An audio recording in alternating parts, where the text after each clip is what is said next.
अस्सलाम वालेकुम दोस्तों, मैं मोहम्मद मुस्तफ़ा। मैं बात कर रहा हूँ आपसे जो इंडिया की मुसलमानों की शादियाँ होती हैं। जैसे कि अभी एक शादी हमने अभी एक न्यूज़ चल रही है, वायरल हो रही है वीडियो कि एक मेरठ में शाही शादी हुई है जिसमें 2,56,00,000 रुपए कैश दिए गए, जिसमें 75 लाख की गाड़ी इंक्लूड है और 11 लाख रुपए मस्जिद को दिए गए, 9 लाख रुपए उस्ताद को दिए गए जिन्होंने कुरान पढ़ाया और बिचौलियों को भी दिए गए। इस तरह की जो है ये चीज़ें होती हैं। तो ये शादियाँ नहीं है, शादियाँ बल्कि ये बर्बादियाँ हैं। पैसे की बर्बादी, वक्त की बर्बादी, उम्मत की बर्बादी। लाखों करोड़ों रुपए आप शादियों में बर्बाद कर रहे हो। हमारे इस्लाम में ऐसी चीज़ें कुछ नहीं है। हमारे इस्लाम में सिंपल सी ज़िंदगी गुजारने का एक तरीका बताया है और हमारे इस्लाम में कुरान में निकाह है, शादी का लफ्ज़ नहीं है। शादी तो ये भारत में होती थी गैरों की, तो हमने उन्हीं के नाम ले लिया शादी, जबकि इस्लाम में निकाह है। असर के बाद में मस्जिद में निकाह होना चाहिए, मस्जिदों में निकाह पढ़ना सुन्नत है। तो ये निकाह तो हम मस्जिद में पढ़ ले रहे और एक वो छुआरे बांटना ये सुन्नत है, वलीमा करना सुन्नत है। ये सिंपल सी बात है।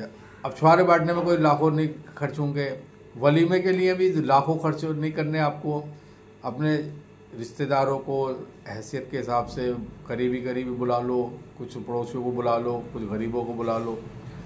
150 में भी आप वलीमा कर सकते हो, ज़रूरी नहीं 1000-2000 में वलीमा करना है। बहुत सिंपल सादगी में वलीमा हो सकता है। हमारे नबी ने एक वलीमा तो ऐसे करा है कि साहबा से कहा कि भाई कल को आप जो है कुछ खाना लेकर आना अपने घर से। वो साहबा कुछ घर से खाना लेकर आए और आप भी अपने घर से खाना लेकर गए, दस्तरखान बिछाया और सारा खाना रखवाने के बाद कहा कि भाई ये मेरा वलीमे का खाना है। नहीं, वलीमा हो गया। तो ये एक हमारे नबी ने और हुजूर इस्लाम में बहुत ही सादगी, दीन बहुत आसान है, हर कोई दीन पे चलता है। अमीर गरीब, काला गोरा, गांव का शहर का, सब दीन पे चल सकते हैं। बहुत दीन बहुत आसान है, लेकिन हमने इसको मुश्किल बना दिया। तो निकाह को हमने बदल दिया शादी में। शान और शौकत बना ली अपनी, कि अपनी नाक का एक कि मेरी कितनी बड़ी हैसियत है, मैं कितनी वाला पैसे वाला हूँ। ये दिखावा, इस्लाम में दिखावा रियाकारी हराम है और हम दिखावा कर रहे हैं। जिस पे 1 लाख है वो 10 लाख खर्च करने की कोशिश कर रहा है, जिस पे 10 लाख है वो 1 करोड़ खर्च करने की, चाहे वो कर्जा ले।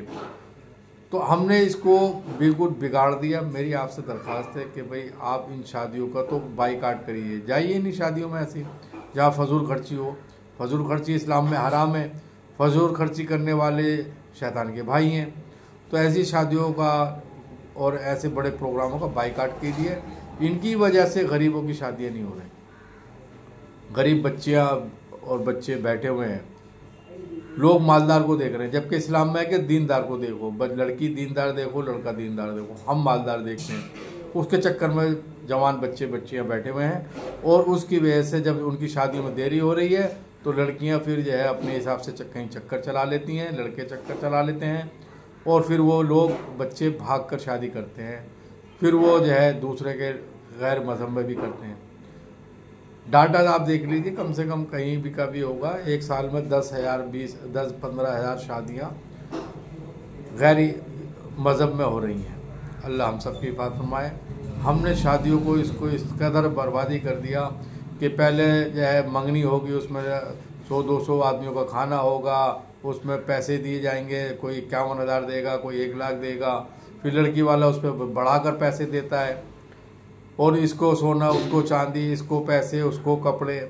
फिर उसके बाद में जो है जब तक शादी नहीं होगी तो बीच में त्यौहार आएंगे तो त्यौहार ही जाएगी। और जिस दिन फिर शादी रखने के लिए लाल खत खुलेगा, उसमें भी एक बड़ा प्रोग्राम होता है 150 आदमियों का, दिन तारीख रखने का। फिर उसके बाद में जो है शादी से पहले लड़का माइयों में बैठेगा, लड़की माइयों में बैठेगी, दहेज उठेगा, वो एक बड़ा प्रोग्राम हो जाता है। फिर उसमें कैसे उपटन लगाने में, क्या मेहंदी लगाने में, क्या खुराफात, नाच गाने डांस वगैरह खुराफात होती है। फिर उसके बाद में दहेज उठाने के लिए लोग जाते हैं तो उनके लिए भी खाना, वो भी एक बड़ा प्रोग्राम हो जाता है। फिर उसके बाद में जो है शादी वाला दिन आता है तो उससे पहले यूपी में मैंने देखा कि वो मंडा होता है, पूरे गांव को खाना खिलाया जाता है, मंडा करा जाता है, जबकि इस्लाम में कोई मंडे का कहीं जिक्र भी नहीं है। तो मंडा होगा उसमें पूरा गांव को खाना खिलाया जाएगा। दूसरे दिन फिर बारात का सेटिंग होती है। दूल्हा बनने से पहले फिर दूल्हे की वो सेहरा बंधाई होती है, छोटी सेहरा कहते हैं, वो होगा। उसमें फिर जो फजूल खर्ची होगी, भाभी में सुरमा लगाएंगी देवर का, जबकि देवर भाभी का तो रिश्ता बिल्कुल बहुत ही ख़तरनाक बताया, बल्कि मौत बताया कि भाई इसका तो बहुत एहतमाम करना पड़ देगा। तो सुरमा जो भाभी क्यों लगाएगी, खुद लगाना चाहिए। और उसके बाद में सुरमा लगाएगी, पैसे दिए जाएंगे, बेटी दामादों को पैसे दिए जाएंगे, जोड़े दिए जाएंगे, सोने चांदी की चीज़ें दी जाएंगी। एक फजूल खर्ची, इतने जोड़े देना ज़रूरी है, 51 जोड़े देंगे, 31 जोड़े देना लेना। फिर ये बारात ये जो दूल्हा बन जाएगा, सेहरा बनाए होने के बाद में वो मस्जिद में जाएगा, फिर वो 2 रकात नमाज नफिल अदा करेगा शुक्राने की। उसमें भी बहुत से तो बैंड बाजे से ही जाते थे, यूपी में हमने देखा।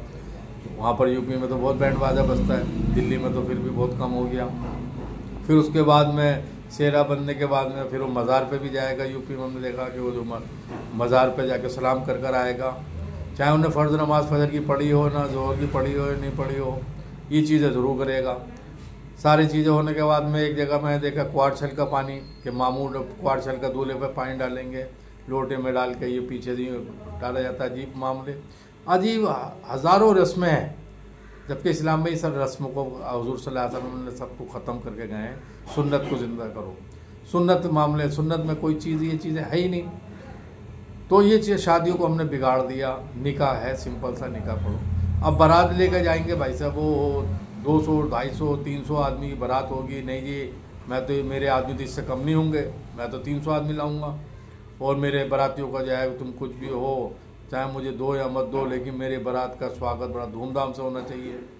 ये एक मामला हो गया। भाई तू लड़की पे क्या जुल्म है, क्या उसने गलती कर दी कि तू 300 आदमी उसके घर पे लेके जाएगा।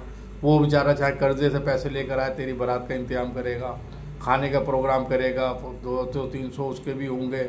फिर वो बारात घर लिया जाता है, हज़ारों लाखों रुपए का टेंट लगेगा, उसमें लाखों रुपए के खाने होंगे, 10 तरह के 50 तरह के खाने, चाट पकौड़ी, फ्रूट, दुनिया भर का जूस, कोल्ड ड्रिंक, कॉफ़ी, दुनिया, मतलब जिसे फजूल खर्ची कहते हैं ना, जिसे खाने की बर्बादी कहते हैं, वो बारात में देख लो। बैठाने का जो सुन्नत तरीका उसको तो ख़त्म कर दिया, जगह जगह टेबलों पर रख दिया जाता है, जैसे जानवर मुँह घास चरता है, इधर से ले लिया, इधर से ले लिया, इधर से ले लिया। ऐसे ही आदमी अपनी प्लेटें ले लेके इधर उधर से उठाते रहते हैं, खाते रहते हैं। बहुत सारा खाना हमारा उसमें पड़ा छोड़ भी देते हैं, टेबलों के नीचे रख देते हैं। खाने की बर्बादी, पैसे की बर्बादी, तो ये सब हमारे इस्लाम में नहीं है भाइयों।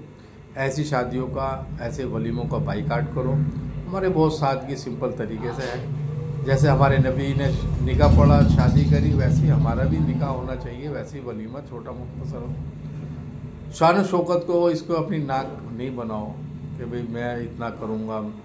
अब एक बिरादरी मलिक बिरादरी है, उसमें ये तो होड़ लगी हुई है, कंपटीशन चल रहा है कि भाई सबसे ज़्यादा कितने पैसे दिए, कि जी 1 करोड़ रुपए उसने दिए हैं, मैं 1.5 करोड़ दूंगा। दूसरा कह रहा है उसने कितने दिए, मैं 2 दूंगा, 2.5 करोड़। मतलब ये करोड़ों में पहुंच गई बात है। शादी से पहले ही लड़का, ये जो है लड़का लड़की वाले आपस में डिस्कस होता है दहेज के बारे में, एक मसला कि जी कितने रुपए की शादी करोगे, कौन सी गाड़ी दोगे, सब ये हमारे इस्लाम में नहीं है, गैरों में। लड़की वाले पे बोझ बनना हराम, बहुत ही बड़ा सख्त गुनाह है। तो हम लड़की वाले पे क्यों बोझ बने? उन्होंने क्या गलती कर दी? अल्लाह ने उसके घर में लड़की पैदा कर दी, तुम्हारे लड़का पैदा कर दिया, लड़की तो हमारे घर में भी होगी, तो ये हम उस पर जुल्म क्यों करें?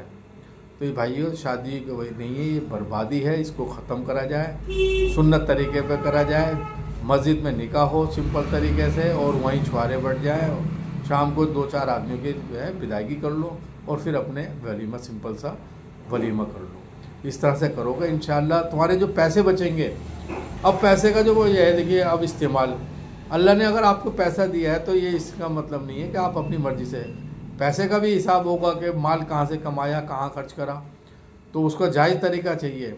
अल्लाह ने पैसा दिया है तो अपने अहल वहल पे खर्च करो, उनकी तरबियत करो, उनको पढ़ाओ लिखाओ, अच्छी ज़िंदगी बनाओ, उनकी अच्छी तरबियत दो उनको, चाहे लाखों रुपए खर्च हो जाए उसमें करो।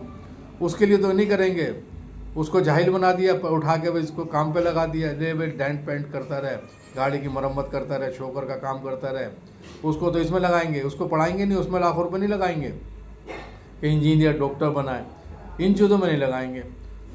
तो ये पैसे का अगर अल्लाह ने आपको पैसा दिया है तो अपने हलाल पे खर्च करने के बाद में जो पैसा बचे, अल्लाह ने बहुत सारे पे करोड़ों रुपए दिए हैं, तो वो उसके लिए क्या है कि यतीमों पे खर्च करो, बेवाओं पे खर्च करो, गरीबों पे खर्च करो, और क्या नाम है, कैदियों पे खर्च करो, मुसाफिर पे खर्च करो, मस्जिद मदरसों के लिए खर्च करो।